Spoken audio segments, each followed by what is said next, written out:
8h02. Estamos de volta com o Folha no Ar ao vivo aqui pela Folha FM, ao vivo também no Face, no Instagram e no YouTube. Você acompanha daqui a pouco esse programa em podcast. Logo mais tem reprise na Plena TV.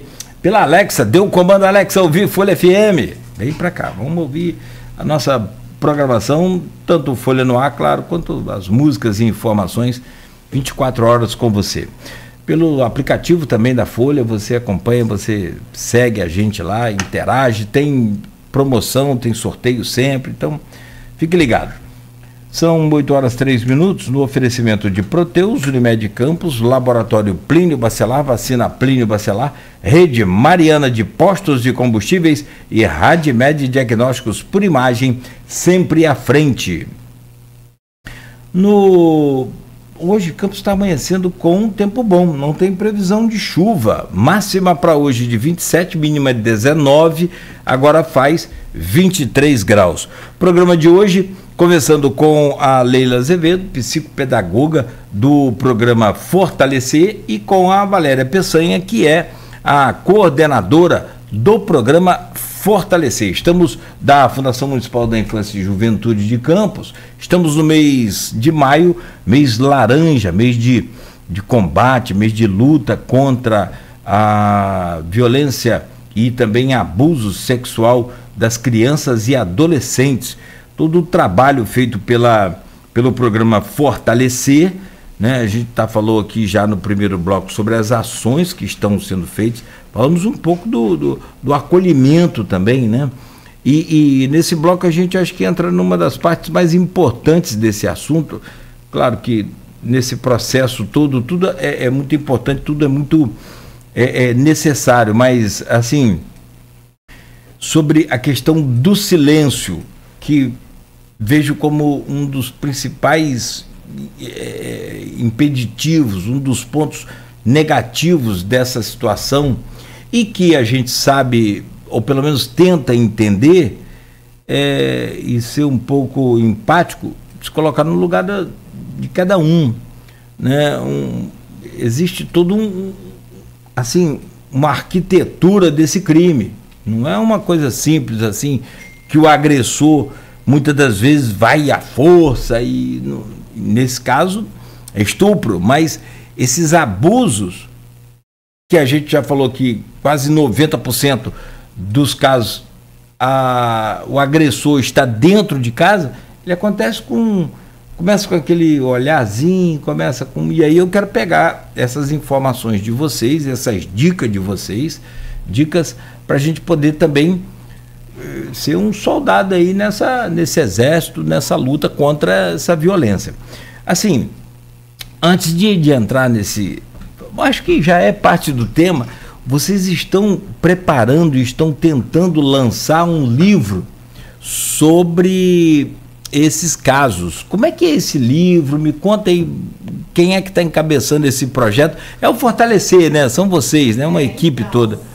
A partir de observações feitas nesse tempo todo, né, que a gente já atua dentro da psicopedagogia, a gente resolveu fazer uma terapia psicopedagógica. Talvez isso cause um estranhamento nesses termos, mas funciona. O que acontece? A gente observou e tem observado que muitas crianças, muitos adolescentes, e digo adolescentes já com 14, 15 anos, com dificuldades de responder a perguntas básicas. Sabe aquela pergunta básica da básica? Sim. Tipo, fulano, o que você pensa sobre o seu futuro? Aí olha para você e fala assim, como assim? Isso é o quê? Aí você já vê que tem uma dificuldade de entender o seu raciocínio e cria dificuldade de resposta. Ano passado a gente fez um piquenique com crianças e adolescentes, porque a gente queria trabalhar as relações sociais. E a conversa, né, o bate-papo faz parte dessas relações sociais. E a gente observou que o tempo todo, raramente, uma criança ou um adolescente se conectava com o outro. A gente não via aquela participação, eu vou conversar com um amiguinho, e que chegou agora, estou começando a conversar, a conhecer, porque não tinha assunto para falar. Então, o que a gente observou? A falta da leitura, porque quando a gente lê, a gente amplia o nosso vocabulário, a gente tem argumentos, a gente tem como questionar, a gente tem como criticar, a gente tem como inventar alguma coisa através das palavras. E isso daí me incomodou muito ano passado, mas muito mesmo, porque ano passado eu percebi muito, mas muito, muito, muito, muito. Então, tanto crianças como adolescentes. Às vezes, até a criança respondia melhor do que o próprio adolescente. Ainda acontecia isso. E eu ficava me questionando o que está acontecendo que essas vítimas, esses adolescentes, estão com tanta dificuldade em falar, em responder alguma coisa que a gente pergunta, que era uma coisa tão simples, que qualquer pessoa poderia perguntar dentro do seio familiar, ou dentro da própria escola, ou dentro da igreja que frequenta, ou no parque de diversão, no esporte, o que for. Aí eu falei assim, gente, está na hora da gente repensar isso daí e pegar essa situação como uma terapia, porque a leitura, ela engrandece, Ela nos ajuda muito no nosso desenvolvimento de conhecimento, de atitudes, de reflexão. Então, nós criamos um guarda-chuva literário. Você não tem aí para mostrar, mas eu mando pelo seu WhatsApp, que ficou muito interessante também. A gente fez um guarda-chuva, pendurou no teto, e por dentro do guarda-chuva a gente pendurou vários livros. Então, a gente oferece esse recurso, tanto para criança quanto para adolescente, para utilizar. Normalmente, quando a gente faz uma intervenção psicopedagógica através da leitura, esse é o momento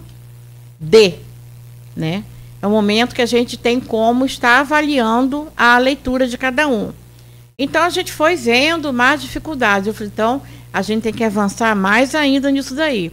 Vamos propor, então, a criação de um livro de história. Aí, conversei com a Valéria está sempre apoiando, ela é uma coordenadora de vanguarda mesmo, ela, quando gosta, ela dá carta branca, e a gente acaba se envolvendo e acaba fazendo acontecer. Então, esse livro é um livro único para todas as histórias que as crianças e adolescentes vão escrever. Ali não importa o tamanho, não importa a letra, toda a parte gramatical vai ser revisada, porque eles também têm dificuldades na escrita. E vamos fazer um livro único. Se tiver 10 histórias criadas por eles, ou 15, ou 20, maravilha. Então, o tema. Mas qual o tema? Vou falar sobre o quê? O tema é totalmente livre. Aí que alguns adolescentes perguntaram assim, eu vou ter que falar sobre a minha vida? Eu falei, isso aí fica a seu critério. Você escolhe, você escreve sobre a sua vida, porque não vai aparecer o seu nome, se for um desejo do seu coração, ou você inventa uma história. Você gosta de natureza, você pode fazer uma história sobre natureza. Você gosta de pescaria, você pode fazer uma história sobre pescaria. Ainda falei assim, então não pode botar uma foto grandona de um peixe, que a gente vai dizer que isso aí é fake, É história de pescador, não tem, Cláudia? Sim, claro. Aí vai lá e expõe uma foto enorme que pescou, e na verdade aquilo aí é um tremendo fake. Mas assim, a adesão está sendo muito boa. Nós já estamos com 21 crianças, entre crianças e adolescentes, que se inscreveram para poder fazer essa criação de história. Bom, tendo isso em nossas mãos, tudo vai ser revisado. Nós temos um professor de português que trabalha conosco, ele vai dar uma revisada naquilo ali, vai aproveitar alguns trechinhos com a própria letra da criança, né, uma ou duas frases ou uma palavra que chame a atenção, para inserir nessa história. E lá em setembro, a gente está pretendendo, no dia 12 de setembro, fazer o lançamento lá mesmo dentro do programa, junto às suas famílias. E cada família receber um livro, porque é justo, né? Sim. Se o adolescente inventou, né, teve essa expertise de estar inventando, criando a sua história, criando os seus desenhos relacionados ao texto, isso aí seria uma injustiça muito grande essa família não ter esse livro para guardar, né? É uma questão de melhorar a autoestima de cada um deles. Tanto que quando eu apresento o projeto para esses adolescentes, eles falam, nossa, ai que legal, vai ser mesmo um livro de verdade? Sim, tanto que o nome do projeto é de leitor a autor. E é importante também informar que os autores, eles terão nomes fictícios por conta da privacidade, de garantir a privacidade deles, né? E quando eu falo sobre isso, sobre essa questão de não poder colocar o seu nome mesmo, que eles têm que inventar, né, colocar um pseudônimo e tal, eles perguntam, mas que tipo de nome que eu posso colocar? Aí eu falo, olha, dou um exemplo, tem uma adolescente que ela vai falar sobre pássaros, ela falou que o pseudônimo dela vai ser Gaivota, não é? Então, claro, eu achei muito bacana isso, né? E eu expliquei, e quando eu falo com eles a respeito dessa criação do livro, da criação da sua história, ao mesmo tempo eu chamo o responsável e comento sobre esse projeto para que ele também possa interceder junto ao seu filho, ao seu neto, né? Porque geralmente o responsável nem sempre é mãe, né? Mas tem pai que também gostou, e eu converso com eles, passando um pouco também dessa responsabilidade para a família. E se Deus quiser, vai dar certo. Assim, agora vamos lá. E esses responsáveis, nós vamos fazer um encontro, realizar um encontro com eles, junto aos colegas dos CREAS, no dia 14. Vamos fazer uma dinâmica com eles, porque no programa, assim, dificilmente todos se encontram, porque é um acompanhamento agendado, né? Então, nós vamos fazer um encontro com os nossos responsáveis junto aos CREAS para falar sobre essa acolhida, a responsabilidade deles de estarem acompanhando os seus filhos, suas crianças, adolescentes, que lá nós temos responsáveis, avós, mães, tias, né, tios, então pais, né, e nós vamos estar juntos nesse encontro para fortalecer os vínculos, né? Porque a criança e o adolescente que é acompanhado lá, ele precisa também de um suporte familiar, um suporte para que dê o prosseguimento nos acompanhamentos, né? Porque... Vamos lá. Vamos voltar ao livro aqui e eu quero entender. Vocês tiveram essa ideia e através da leitura e do ensinamento, fantástico. E nada melhor do que envolver quem está dentro do o ator principal dessa situação, que são as crianças, são os adolescentes. Vocês já escolheram, já tem todos formados, já tem o dinheiro para publicar o livro? Como é que é essa parte? Meu Deus, você falou... Essa parte aí. Ai, Cláudio, você falou a palavra mágica. Essa parte fácil. Dinheiro, é verdade. Ainda não, estamos buscando. Nós estamos em busca de patrocínio, pelo amor de Deus. Alguma empresa que possa nos ajudar nisso daí. Vai ser um trabalho muito edificante, muito importante para melhorar a autoestima dessas crianças que não tiveram essa oportunidade, estão tendo aqui dentro do programa fortalecer. está todo mundo envolvido nisso daí, mas a gente precisa que alguém olhe para essa questão do patrocínio.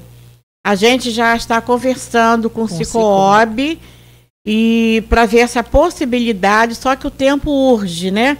Nós já temos os nomes das editoras para fazer o levantamento de preço, que é a primeira coisa que o patrocinador pede, né? Que a gente faça o levantamento. Nós já temos, se não me engano, são 4 editoras, acho que são 2 em Vila Velha, tem uma em São Paulo, uma aqui em Campos. Então, a gente está tentando, primeiro, se organizar nessa questão, né, do valor que a gente vai precisar para gastar, para usar nisso daí.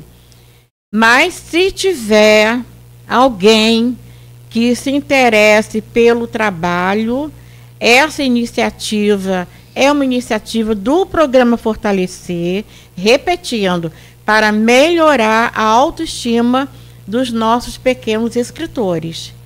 É um trabalho, gente, assim, maravilhoso. Pelo amor de Deus, quem estiver ouvindo, qual é o empresário que está ouvindo? A gente precisa estar em contato com essas empresas para poder conquistar, né, essa, como se diz, essa benevolência, digamos assim. E eu acho que você, Cláudio, como radialista, né, o seu programa tem um alcance muito bom dentro, né, do município todo, e eu tenho certeza que uma alma bondosa vai assim, aparecer. Essa sensibilização, ela acontece de forma espontânea. Você pode falar, mas às vezes o cara está ouvindo, ele se toca e pega na hora. O que acontece? Temos boas empresas em Campos. Você citou o Cicobi, por exemplo. Sim. Tem outras grandes também que você pode falar. Mas assim, eu fico imaginando o poder transformador de... E assim, isso me remete logo à minha infância também, as coisas que li, as coisas que vi, o poder transformador de, sabe, você escrever uma página, 2 páginas de um livro quando criança, e o que vai virar aquilo na sua cabeça amanhã ou depois, né? Você sai de uma condição de vítima, sai de uma condição de anonimato, de silêncio, de sofrimento, para uma de, olha aí, de escritor. Então, assim, a profundidade disso vale qualquer investimento que o empresário fizer. E aí, aquilo que você falou, não precisa ser olha lá, um livro custa 10 mil para publicar um livro, 10, 12 mil, não sei, mas pode ser 5 patrocinadores, pode ser 6, pode ser 10, pode ser 1, depende, às vezes, né, a coisa não dá para patrocinar sozinho, pode mais de patrocinar. Então, fica aí o apelo, né, Vera? E é importante a gente estar... Valéria. A gente está batendo nessa tecla que esse trabalho é um trabalho terapêutico, né? Só o fato da criança tirar um tempo dela para escrever, para bolar alguma coisa, para criar uma história, quanta coisa vai passar pela cabeça dela que neste momento ela já não vai estar mais focada na situação que ela passou. Então, eu acho assim que esse tipo de terapia vai mexer com a cabeça para o bem, né? Quando a gente fala de autoestima, é porque a gente conhece de perto o quanto essas vítimas sofrem e o quanto de coisas ruins acontecem, né? Muitas vezes vem acompanhado de baixo rendimento escolar, situação de relacionamento precária também.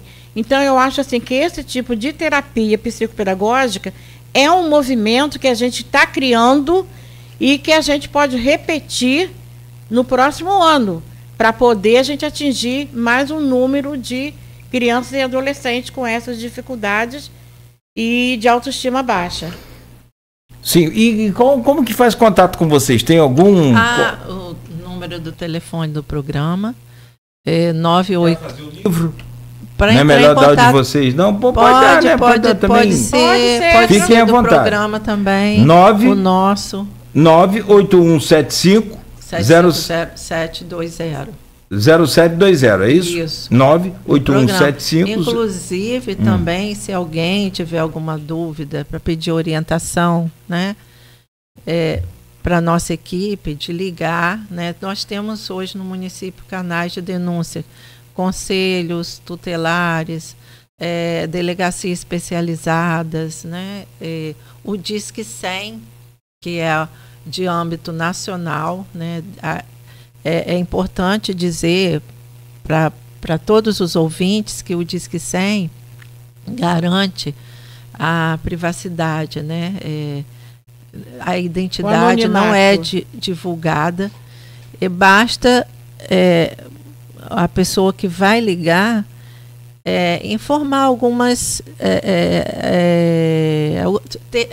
passar algumas informações básicas, como o nome da criança ou algum endereço, para que as autoridades tenham um direcionamento, né, para tomar as medidas cabíveis, mas é garantido assim o anonimato. Lembrando que não só o Disque 100, não, é isso. Mas os conselhos tutelares também recebem, ou faz presencialmente, ou faz por ligação, que é o mesmo sistema, e também tem a DEAN, né? Campos de Delegacia, que é a Delegacia da Mulher, né? Isso. Nós não temos aqui uma delegacia especializada para isso, mas a DEAN recebe essas denúncias. Então, nós podemos contar com o Disque 100, com os conselhos tutelares e com a DEAN. Polícia também. Sim, né? O 190? Isso, 190, 190. Eu tô só para abrir uma parênteses aqui, vamos voltar a falar sobre isso, e eu quero falar sobre essa questão do silêncio. E a gente está falando aqui sobre estatística, né? Teve uma pessoa que escreveu aqui no chat do YouTube, a Franciele de Assis Levino. Franceline. É a nossa, Franceline, nossa desculpa. Parceira que trabalha no enfrentamento nas escolas. Perdão, Franceline de Assis Levino. Isso. De fato, Leila, não podemos esquecer que o 18º Anuário Brasileiro de Segurança Pública de 2024 demonstra quantitativamente que os casos de violência sexual aumentaram. E eu estou pesquisando aqui no 18º, eu baixei aqui o anuário, a gente falava sobre as regiões mais vulneráveis ou com maior índice, né? Você tem o Nordeste, você tem o Norte, tudo bem, mas olha só o estado mais violento, Mato Grosso do Sul. 297,1 casos por 100 mil habitantes. Olha só, 297 muita coisa. Casos de estupro, violência contra criança e adolescente. Em Mato Grosso do Sul, 297. Um outro que também não fica longe, e aí é só para sair dessa região, Mato Grosso do Sul, Centro-Oeste. Sim. Não é Nordeste. O Nordeste tem sim casos sérios assim, né? Você tem aqui Belém do Pará, 190 casos por 100 mil habitantes, mas você tem aqui, por exemplo, Paraná, que é considerado um país europeu dentro do Brasil, 225,0 casos para cada 100 mil habitantes. Ou seja, não tem muito essa coisa de... mas você perceber, São Cláudio, Paulo deu 88,3 casos para cada 100 mil habitantes. Tem uma agenda do governo federal, no Faça Bonito, se você acessar a agenda, pela agenda você vai ter uma noção do que está sendo feito no Brasil todo, né?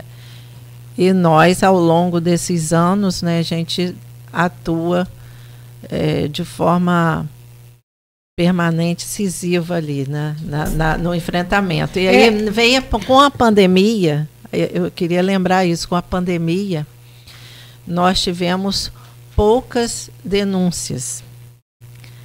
Aí vem um paralelo, assim, com a pandemia, a família estava isolada, né? E muitas das situações acontecem dentro de casa. Então, nós tivemos de casos, né, encaminhados na pandemia, 66 naquele ano de 2021.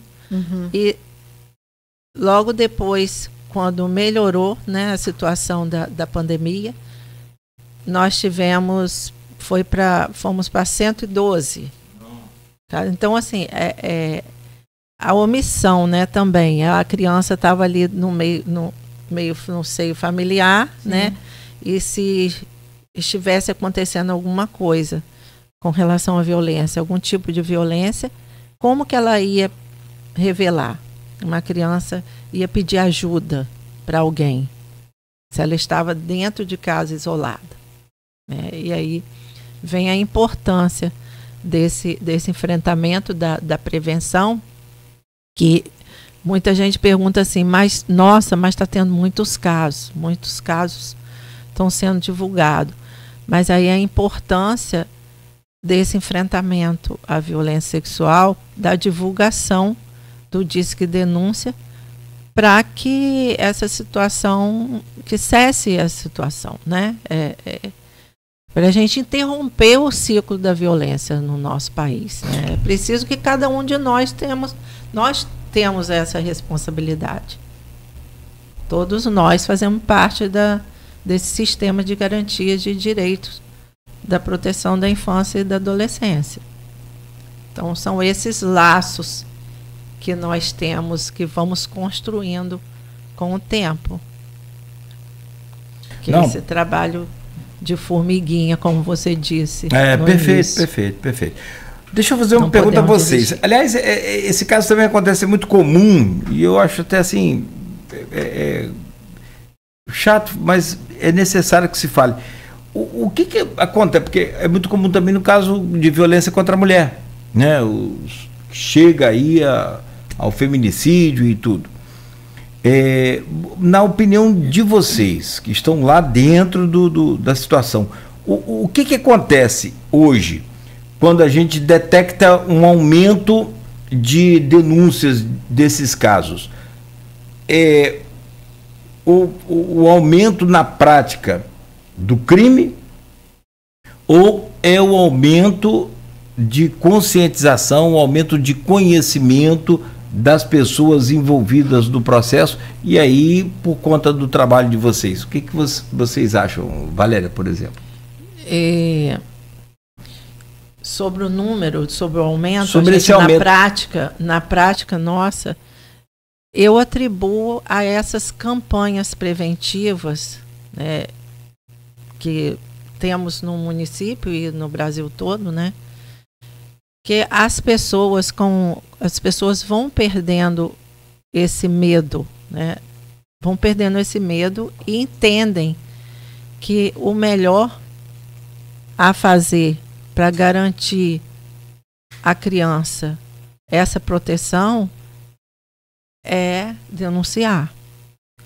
Eu acredito muito nisso, né? E ao longo desses anos, a gente percebe o desconhecimento do que vem a ser violência sexual. Porque violência sexual, ela é qualquer conduta, né? Conduta de cunho sexual praticada contra criança e adolescente, e também fisicamente, né, presencialmente, como hoje virtualmente, que tem acontecido muito. Então, todo cuidado ainda é pouco. Então, com a internet, né, hoje nós temos também vítimas, crianças, sendo aliciadas via internet, né? São jogos, há pouco tempo nós tivemos aí o um encontro com o Dr. Cleito, que é o nosso parceiro, que já esteve conosco em 3 seminários. Esteve a semana passada realizando um trabalho com os profissionais da educação e diretores, sociedade em geral. Nós participamos também. E ele enfatizou muito essa questão do crime virtual que tem acontecido constantemente, né? E aí nós, enquanto pais, cidadãos, é de grande importância estabelecer limites. A uma criança de 5 anos com o celular na mão, ela está exposta ao mundo. Antigamente a gente não ia para a rua sozinho, né? Mas aí entregar um aparelho, um celular a uma criança de 5 anos, 4 anos, qualquer criança, né? Está entregando ao mundo, né? Ela fica desprotegida ali, né? Que qualquer um pode. Leila quer acrescentar alguma inclusive, coisa? A gente percebe que a mentalidade das famílias também, de repente, por falta de conhecimento, que pai trabalha, mãe trabalha, vamos deixar a criança com o celular, tá no joguinho, tá no brinquedinho, mas de repente entra alguma coisa, né? Porque você sabe que quem hackeia destrói aquela brincadeira que ele estava vendo antes. Nós já tivemos, por exemplo, uma criança de 7 anos que se escondeu dentro de um guarda-roupa, vendo o joguinho. Na verdade, estava assistindo Peppa no celular. De repente, o vídeo da Peppa foi modificado. Apareceu um risquinho no meio da tela, né, no meio do vídeo, como se fosse entrar alguma coisa. Tipo assim, um raio que já mudou a linguagem da família da Peppa, já para um apelo de violência sexual.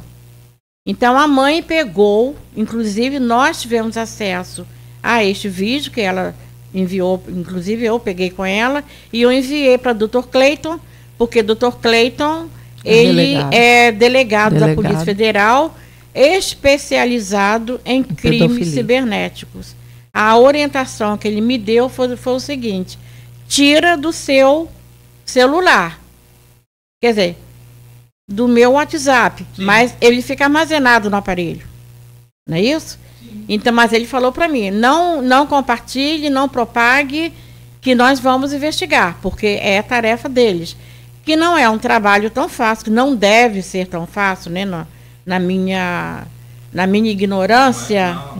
Não é ignorância, não é brincadeira, não. Não é, não. Para descobrir aqueles atentados aí, ou tentativa, ou organização de tentativa de atentado ao show de Lady Gaga no Rio, a polícia já vinha. Existe a Deep Web, já vinha monitorando. É uma web. Já vinha monitorando. É uma web.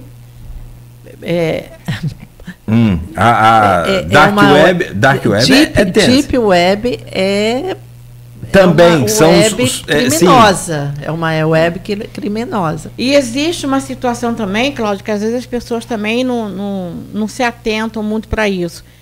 Porque todo mundo joga responsabilidade na família. Tem que cuidar, tem que prestar atenção, tem que monitorar o que o seu filho está vendo na internet.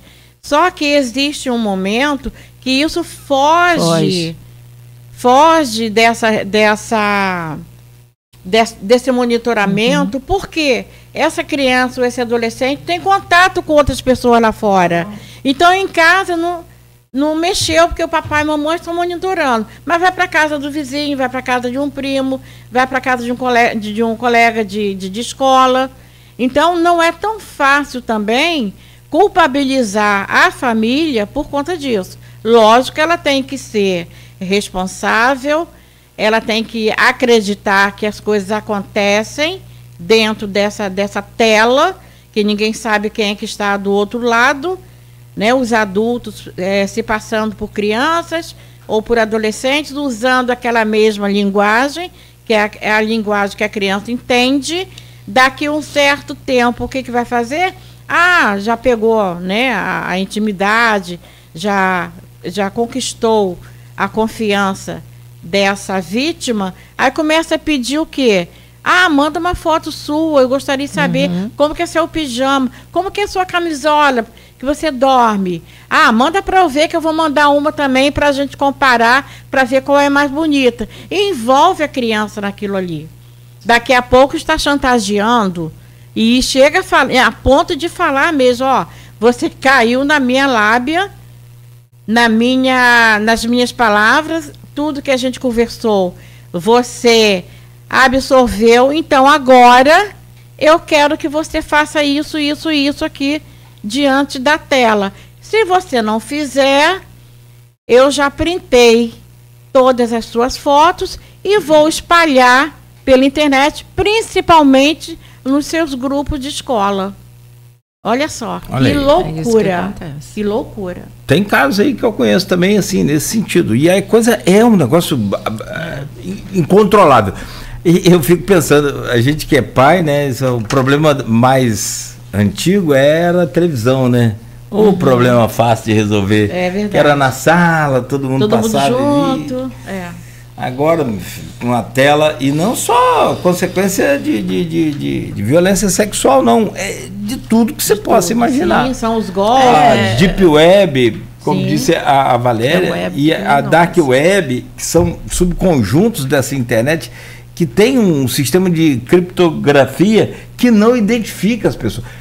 Assim, não tem como falar rápido disso, mas, por exemplo, essa Deep Web, nem tudo ali é anarquia, nem tudo, mas você consegue muita coisa boa também. Com certeza, mas não é nem para ficar propagando isso. Mas assim... Não, a Deep Web é uma criminosa, é uma web criminosa. Então, mas ela não é... Ela aí, tem vendas de armas, vendas de droga, mas você fala assim, tem livros. Tem muito livro, tem biblioteca ali de graça. Hoje o Brasil, agora, você está usa... os 32 países ele está envolvido, o FBI já ministra, né, segundo o delegado, Dr. Cleito, que é especialista. Sim. Quando a gente percebe aí, foram presos no Brasil todo, então é uma ação em conjunta com o FBI. Então o Brasil também faz parte dessa rede aí de proteção. Ela não usa Google, por exemplo, usa o Bind, não usa nada disso. Tudo criminoso, de fato, obscura. Isso. Mas você fala assim, os livros também são roubados, mas tem. Aí a pessoa entra com essas desculpas assim, no final, você tem que ter muito cuidado. Gente, vamos lá, são 8h40, só para a gente fechar aqui e também falar, eu vou ter que emendar o assunto, nem vou fazer outro bloco não, vamos direto para a gente poder fechar aqui, mais 5 minutinhos para a gente, por favor. Sobre essa questão das denúncias, que é o que a gente está falando agora, começando pelo livro, que é a maior voz que essas crianças podem ter neste momento, né? E chama a atenção dos empresários que queiram ajudar para procurar o fortalecer pelo arroba dele. Você consegue colocar o telefone lá, Beto, depois? Vou te dar aqui, esse aqui pode ser 981750720, tá aqui, E eu queria saber o seguinte, a gente começou a falar sobre o 100, que é o telefone de denúncia. Me falem rapidamente o que vocês conseguem passar para a gente de características para um professor, para um pai, para uma pessoa membro daquela família que tem essa criança e que ele pode estar passando por esse problema e não consegue falar, mas consegue gesticular suas expressões, o seu comportamento, consegue passar muita coisa. Como vocês são entendedoras, pode explicar para a gente e como funciona o 100? Pode ligar? Tem segurança? Não tem identificação?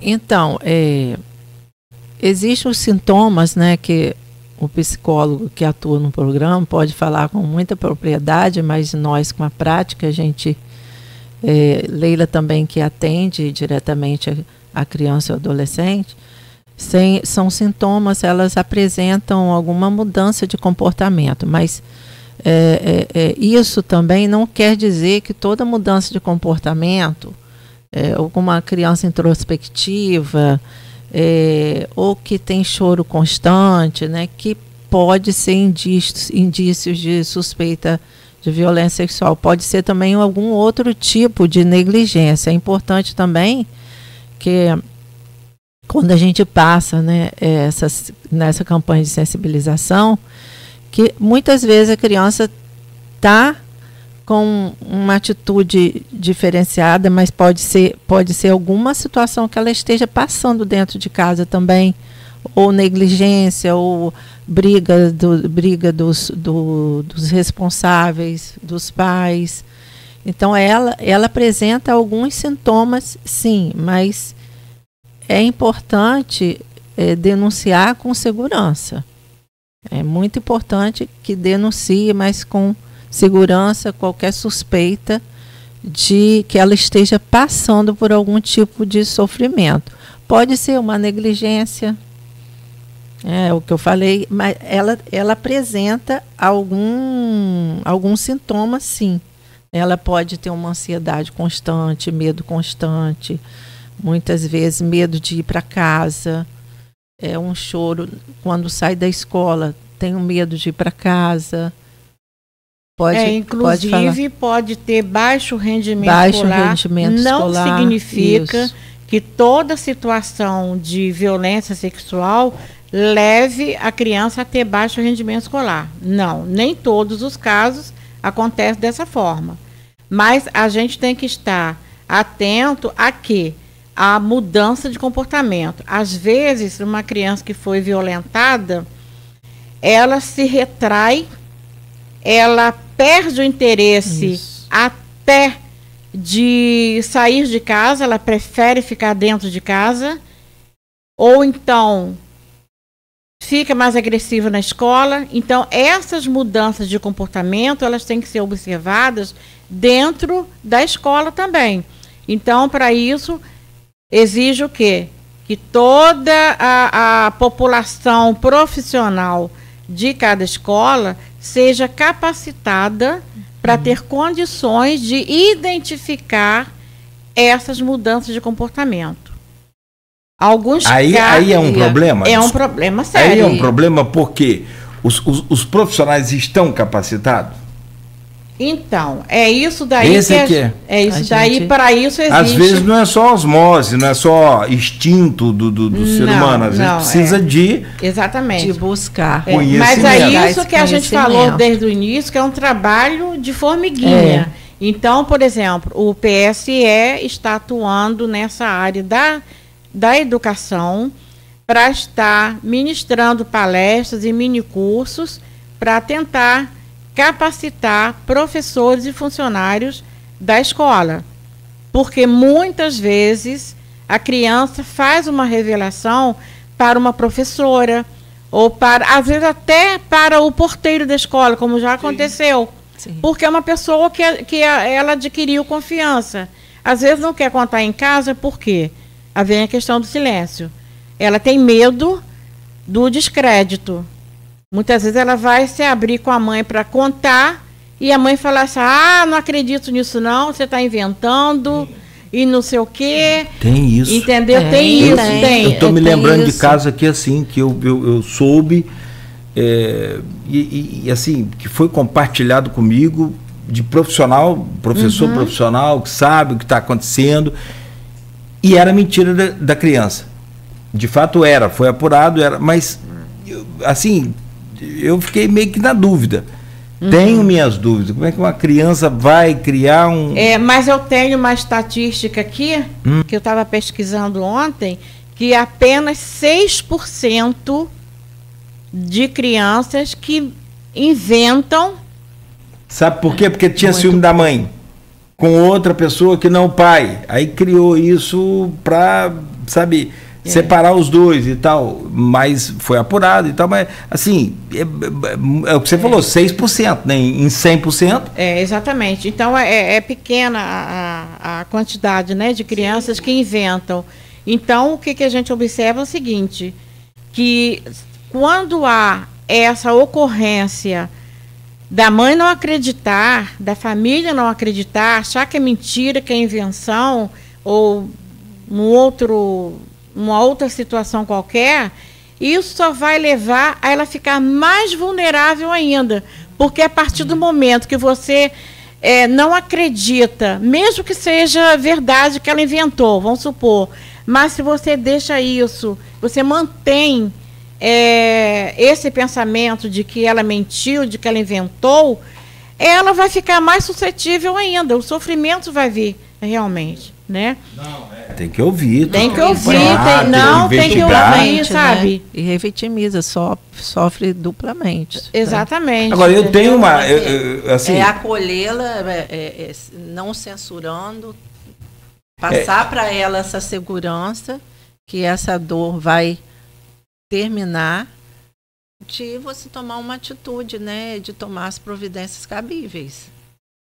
Perfeito. Agora, assim, eu fico imaginando essa engrenagem do sistema. Vocês são profissionais, vocês sabem. Ó, diretora de escola, Valéria sabe, já foi. Aí você fala assim, já vi muito. Como que você vai criar uma equipe e um profissional desse com múltiplas capacidades, por exemplo, se os caras não ganham mal, o professor ganha muito mal, tem dificuldade para receber piso nacional, como é o caso aqui de Campos também, em alguns casos, em alguns anos, tem dificuldade de reajuste do salário, e aí ele tem que dar aula, tomar conta da criança e ainda ir para... Você está entendendo? E acho assim, ele vai pela parte humana dele, como vocês. Missão. É o tal de missão, o tal de pedagogia do amor, né? Mas chega no momento, quem cuida de quem cuida? É esse que eu falo assim. O Brasil, entendeu? O Brasil precisa, e o país precisa, assim, o dia que reconheceu o valor do professor, que a solução de muitos dos nossos problemas está no banco das escolas, das creches, e eu sempre cito aqui exemplo de turismo, de valorização do patrimônio nosso que ninguém tem, que ninguém conhece, mas ninguém sabe o que é o prédio do Museu Olavo Cardoso, ninguém sabe a história, né, dos patrimônios que nós temos aqui. Por quê? Porque não aprende nos bancos escolares. Então, temos uma dificuldade muito grande quanto a isso. E reconheço, muitas das vezes, que o profissional de educação ele já está esgotado com tudo que ele tem. Tem que ter 2, 3 matrículas para conseguir um saláriozinho melhor. Então, vai a minha defesa aqui desses profissionais. Mas mesmo assim, eles ainda ajudam os pais e ajudam aí as vítimas também de abuso sexual. Sem contar que as famílias delegam os poderes de educar a escola. É uma doideira. É uma loucura, né? Daí a importância também dessa sensibilização, da gente sensibilizar também os responsáveis, né? Porque é uma rede de proteção. Não é responsabilizar um poder público, não é uma rede de segmentos, é uma rede de proteção. Então, todos nós temos engajamento. Então, a mídia também, que faz parte, principalmente, que nos ajuda nós temos também aqui a divulgar. Não só divulgar, como não divulgar.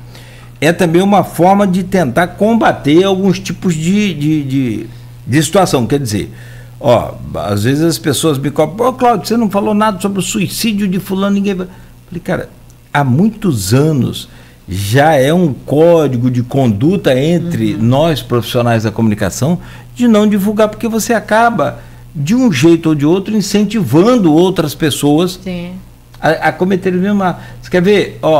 Foi definido agora mais recente, um caso muito interessante que está muito relacionado à área de vocês. A violência brutal nas escolas.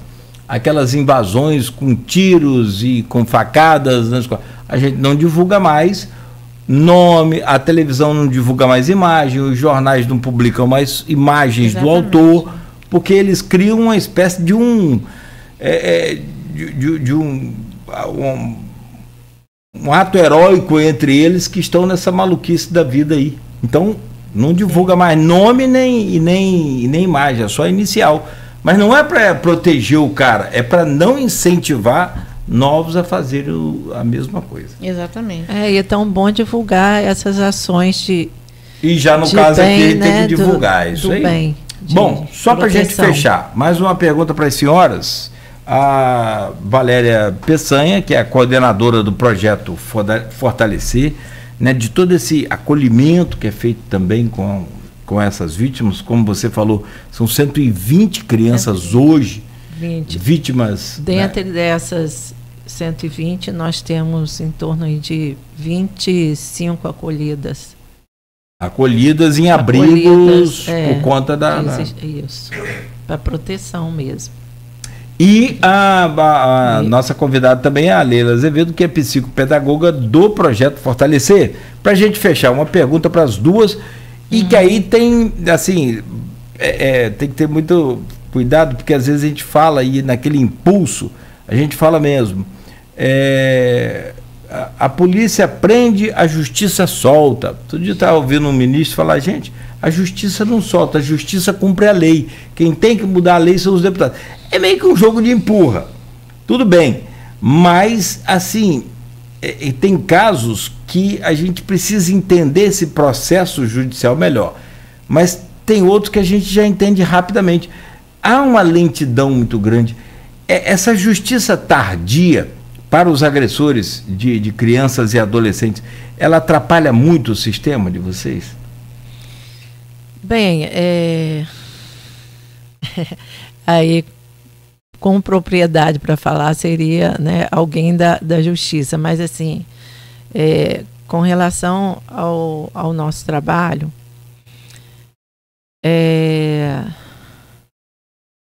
o silêncio. Então, celeridade, né? A gente, essas campanhas que nós comungamos juntos, a gente tem uma esperança de ter também celeridade nos processos, de lutar contra a impunidade, porque nós temos esperança de responsabilizar também os agressores, né? Os agressores. Que até hoje, né? Pegando um gancho lá na história, da história de Araceli. Os responsáveis ficaram impunes, né? Eram pessoas da classe média, alta, e até hoje não se resolveu essa situação. Ficou os suspeitos os suspeitos já não estão mais aqui entre nós, morreram, né? Já. E o único está muito idoso, doentado. Então, a nossa esperança é que com essas campanhas a gente caminha, comungando junto com a rede, que caminha para responsabilizar esses agressores, né? E tão bom se esse crime hediondo fosse inafiançável, né? Sim, é isso. A gente chega a prender, mas paga a fiança e vai embora. E volta a praticar. E o pior é isso. Infelizmente, Então, essa é a esperança nossa, que, como eu falei com você, né, que está em trâmite. Já foi, no Congresso, foi sancionada já a lei, então, já foi que cria a lista dos pedófilos, né, pedófilos, que vai ficar lá registrado e eles vão cumprir a pena, mas foram liberados. Nós já tivemos casos de agressor preso e que saiu e que ficou em torno de 8 anos a 10 anos e que praticou com uma outra enteada. Tá. Ou seja, é aquilo que a gente fala, essa reincidência. Então essa é uma luta nossa que nós não podemos desistir, é uma missão de cada um de nós, de cada cidadão. Então, Esse é o sistema, né, de direitos da criança e do adolescente, em que todos nós fazemos parte desse sistema. Bom, quer comentar, Leila, sobre isso? Não, tá bem bom, falado? Tá bem falado, tá bem esclarecido. Gente, olha, muito obrigado por vocês estarem aqui. Vou estar torcendo aqui a partir de hoje, sempre que puder, divulgando essa questão do livro. Sim, isso aí. O Beto tem aí o panfleto que você me deu para divulgar aí o número. Vou deixar na tela aí, né, Beto? Uhum. Também, para quem nos acompanha lá pelas redes sociais, pela TV, justamente para poder, esse telefone aí, para poder ajudar, para poder entrar em contato com vocês, ou com a gente aqui, enfim, qualquer interesse, qualquer demonstração de interesse em participar, em ajudar de alguma forma, não com tudo, com a parte, sim, né? Tá. É importante. Mas, antes de agradecer, eu quero parabenizá-las pelo trabalho. Como a gente disse, né, vai muito além dessa questão de salário. Isso aqui é por amor. É por amor mesmo, dedicação. Eu conheço vocês e acho assim, quem está envolvido nesse processo, acho que o salário é uma parte importante, deveria ser muito maior, muito melhor, muito mais vantajoso, mas até chegar lá, acho que vai aí a boa vontade de vocês, a luta, a dedicação, o tempo que vocês... Porque assim, você não consegue deixar os problemas lá na fundação, no projeto do programa Fortalecer. Não, e nós agradecemos a confiança também, né, da prefeitura, do prefeito e do presidente da fundação, né, atual, que é o Diego Augusto, de confiar essa tarefa, né, essa missão para a nossa equipe. Valéria, muito obrigado. Vocês aí. Prazer te receber aqui. Pelo convite, muito obrigada, gratidão. Eu acho que juntos a gente pode interromper esse ciclo de violência, né? Na nossa região e no nosso país. Sim. Essa é a nossa esperança. Eu vi lá no site, na chamadinha de vocês lá, combater essa violência e essa exploração contra as crianças e adolescentes é um compromisso de todos nós. Toda a sociedade. Dos vizinhos que estão vendo. Sim. Pode denunciar, podem e não devem denunciar. Inclusive, a gente, com essa conscientização de que todo mundo tem que estar inserido nesse contexto, o que eu sinto falta é a participação das igrejas. Porque boa, bem lembrado, é isso aí. Ele tem que ser discutido em todos os ambientes. Não é só em escola, não é só na casa, não é só dentro de ONG e outras instituições. Mas a igreja, eu percebo que ela é omissa, né? Não estou falando todas, mas a maioria, ela é omissa a este assunto, né? Perfeito. Como se não pudesse falar sobre isso dentro de uma igreja. Ora, como é que pode? Se a igreja, ela está no meio da sociedade, ela faz parte, ela é formadora de opiniões também. Então, eu sinto muita falta da participação das igrejas aqui em Campos. E quando eu falo Campos, é porque eu estou lutando pelo município de Campos. Isso.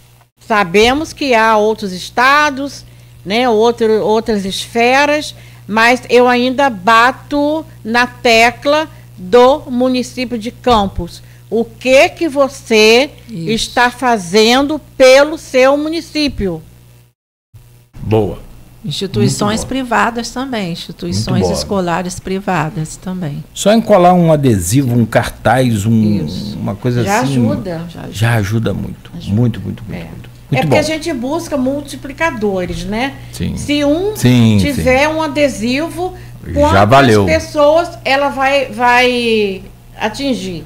Se tiver um cartaz dentro de um comércio, quantas pessoas entram ali e vão visualizar? Já vai receber, isso aí. Né? Exatamente. Gente, 9h01. Obrigado, Leila. Mais uma vez. Meu querido, estamos aqui. Se quiser que a gente volte, a gente volta para almoçar. Eu sei disso, eu tenho certeza. Porque o assunto é vasto. É muito vasto, muito necessário. Sim, é muito necessário, sim. É importante falar sobre isso. Gente, são 9h01, fechamos aqui o Folha no Ar de hoje. Amanhã estaremos de volta a partir das 7h da manhã com nova edição, né? E amanhã o nosso convidado é o vereador Ciro Rocha, vem para falar aqui da sua atuação na Câmara, vem para falar dos 100 dias aí desse novo governo Vladimir, vem para falar também sobre as eleições de 2026, seus posicionamentos quanto às eleições, quanto também à Câmara Municipal, quanto à sua base de atuação, se fica no grupo do prefeito, se não fica neutro, enfim, o papo vai ser bom amanhã também e eu convido você a partir das 7h da manhã. No oferecimento de Proteus, Unimed Campos, Laboratório Plínio Bacelar, Vacina Plínio Bacelar, Rede Mariana de Postos de Combustíveis e Radmed Diagnósticos por Imagem, a gente segue com música e informação a partir de agora. Informe do trabalho.